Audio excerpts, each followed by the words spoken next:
Welcome to another episode of Orange and Blue Country. We got a stacked show today. We got Broncos legend Demaryius Thomas is officially getting inducted to the Ring of Fame. We're going to talk about what that means for Broncos country, as well as we're breaking down everything we learned from OTAs. Well, the first week of OTAs and who's standing out, who's sitting out, and what it means heading into training camp in July. Also, the big question is: Bo Nix already a top 10 quarterback? We're diving in and debating that right now. This episode of Orange and Blue Country. Now hit my intro.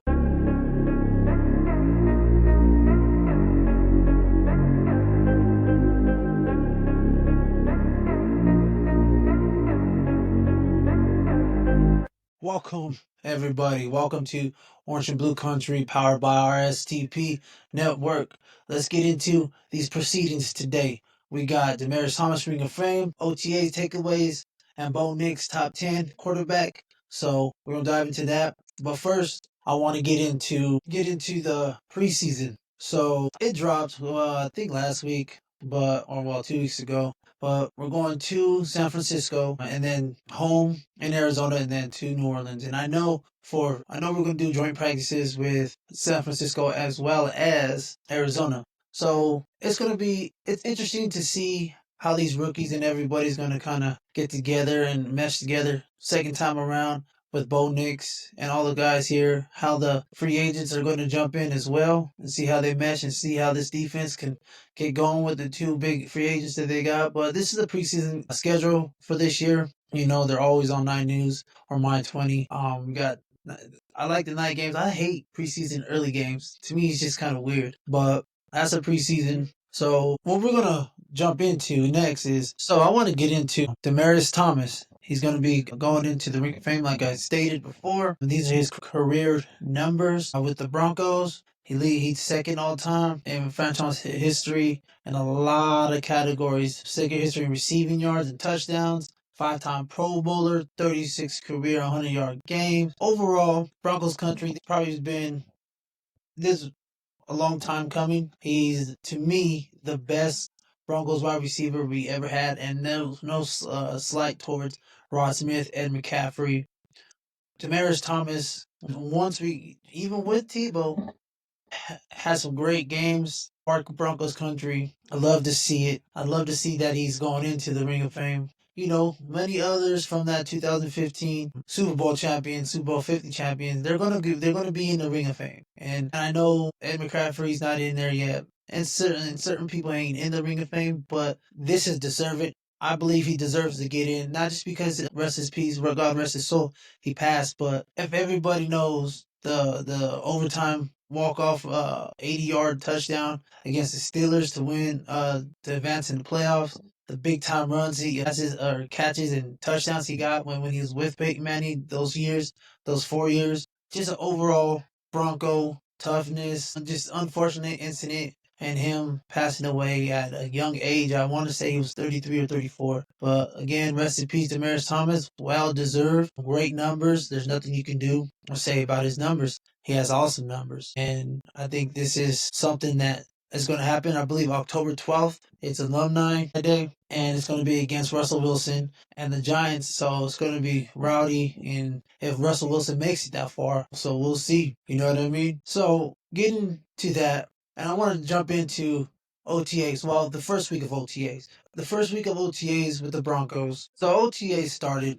Week 1 has just passed. And there's a lot of questions out there for, I guess, not just Bronco fans, mostly mainstream media, is can they repeat what they did last year? Can they improve what they did last year? And I don't see why they couldn't improve. I think they improved their roster from adding Ingram, Hufanga, and Dre Greenlaw, as well as the draft picks that they received. I feel like they got great draft picks. And I think that just collectively, if they can get together, combine, and just I think we're going to have something.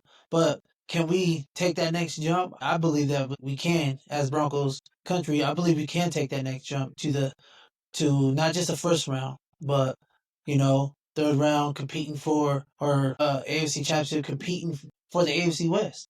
Granted, AFC West, like I said, is hard. We have Chiefs pretty. We already know about the Chiefs. Chargers second year with Harbaugh is going to be pretty good. Pete Carroll's in Las Vegas, so you already know they're going to be 10 times better than they were last year because last year they were god awful. So now it's just more about taking those jumps, and the only questions that we have as Broncos country, and we all know, is the running back room. What are we going to do with the running back room? And can Bo take that next step? In a presser, he's not worried about. Bo stated that it slowed down for him towards the end of the season. And now it's more about not just learning. He already knows the playbook. It's just about getting more on that playbook. You know what I mean? Proving on that and trying to get that going is what Broncos need to do. Just getting better every day. Not just that, but how do those new free agents and new players incorporate with the old group of guys, and can that roster take that next jump? And we still got to get to who they're going to pay first. I see Cortland Sutton was there. The only people that I know was out during OTAs is Dre Greenlaw because he's coming off that Achilles and then a quad strain. But I know he'll be ready by training camp, as well as Alex Singleton. But that's expected because he tore his ACL in week 3, I believe. So they're just working their way back. Those are the people that hasn't, but people behind them like Drew Sanders, Lestrade, they can get those reps and continue to get better. And Drew Sanders, we got to figure out what we have in him. Simple fact is he hasn't really played. He's always been hurt. He played towards the end of last year, but he was always hurt. And our questions are on the defense side is at linebacker without or linebacker depth. Dre Greenlaw and I believe Mike or Alex Singleton are good. So if we can kind of get that going and trying to get that linebacker settled, we'll be good. And then if Bo Nix takes that next jump and get the offense involved and the battle at receiver, we're going to go through the battle at running back. That's the big one because we need this running game to start looking like a running game. You know what I mean? So my takeaway from OTAs is just get better.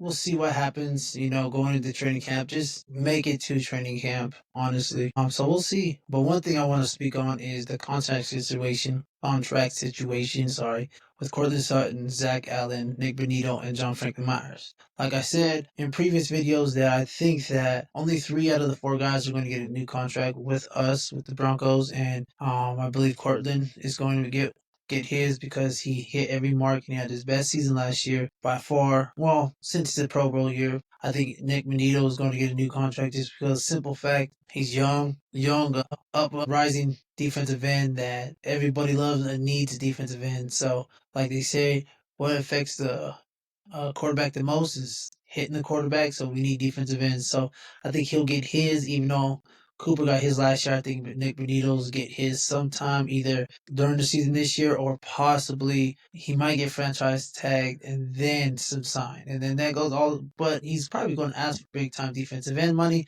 But if he can prove it this year, why not pay him? As well as Zach Allen, most quarterback hits last year. So I already know for a fact that they're going to re-sign him. Plus he's young, ascending player. So that right there is going to be another one that's going to be signed. John Franklin Myers, I know we drafted 2 defensive ends in John Franklin Myers' position. So I guess we'll see how it is with them. Granted, last year he did his thing for us. I'm glad he helped us with that, but we'll see how that works. And I know he's not at OTAs, but this is par for the course for him. So he never participates in OTAs for what was told to me. So we'll see him down the road at probably mandatory mini camps. So I want to get into the running back situation and the outlook of what I believe and what I think that could possibly happen going into training camp. So these are the running back situation. We got RJ Harvey, rookie. We have Blake Watson, Jaleel McLaughlin, Audric Estime, and Tyler Batty. I believe that's how they said it. Or Bidet. Not exactly sure. One of the two. I'm going to call him Batty or Bidet. To specific. I don't know. Anyway, so we already know RJ Harvey's probably the number 1 running back. He's probably the most explosive, versatile running backs that we have. Granted, he's a rookie. He has to get up to par with pass pro, and all that. Pass pro is probably the hardest thing to get to or to get down in the NFL, but I believe he's fine running the ball, catching the ball. So he's a versatile running back that I believe that can be an asset to this team, and I believe he's going to be one of the top rookie running backs this year. Just a simple fact that Sean knows how to use him, so we'll see about that. Also, I want to get to Audric Estime. Audric Estime, he just has a fumbling problem, and if he can clear that up, I believe he could be on the field more, especially goal line situations and those 3rd and 1 situations. He fumbled a lot last year. He had to carry the ball in the facility, and that right there, we can't do that. You're an NFL player. Let's not turn into Melvin Gordon. No shots, but I'm just being honest with you guys about that. Jaleel McLaughlin, 3rd down back, but I think he's at that 3rd to 4th, and who knows? Great.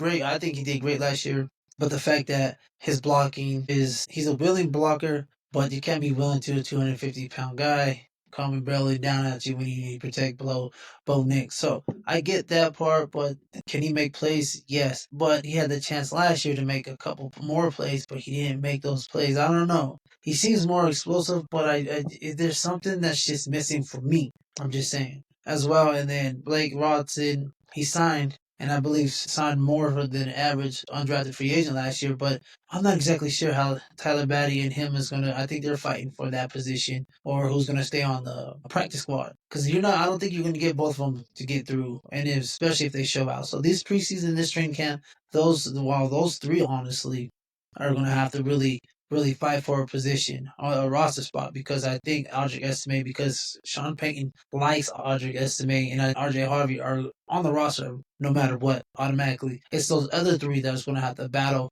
for that next roster spot, or I don't know. I just don't see. That's just kind of how I see how the tiers fall in the running back room. This is the most important room right now because we need a running game that helps our quarterback. It helps our offense in a whole. So if we can get a decent running game, something that's way better before. And then another thing, we did lose Javonte Williams to Dallas. Unfortunately, I liked the guy after the 2 years ago when he had that knee. He just wasn't really the same.